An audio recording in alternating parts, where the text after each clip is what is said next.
వినిపిస్తుందా? 1 2 3 వస్తుందా? 1 2 3 వస్తాయా? ఏంటి మా మేడంకి ఏం చెవుడు అనుకున్నావా? అంటే చుట్టూ మూసుకుందండి చెవులకి. ఏం కాదు.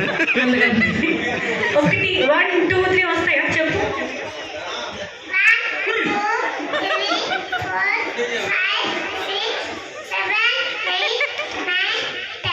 పిట్ట కొంచెం చైనా పిల్లతో ఇంగ్లీష్ చెప్పించాను. తెలుగు చెప్పించు.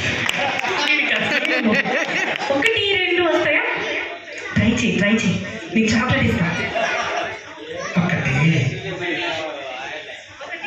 కష్టం లేదు. ఈరోజు చిక్కిపోతున్నా డ్రెస్. ఒకటి అడిగాను అనుకోండి రైట్. మీకు చూడండి ఒకసారి. ఇప్పుడు ఆడబోయే గేమ్ ఏంటంటే ఇంగ్లీష్లో 1 2 వచ్చు, తెలుగులో మీకు 1 2 వచ్చు కదా. 14 దీంట్లో మీరు గుర్తు పెట్టుకొని 1 2 3 4 తర్వాతది 5 చెప్పాలి. ఏం చెప్తారు? 5 ఇంగ్లీష్లో చెప్తారా?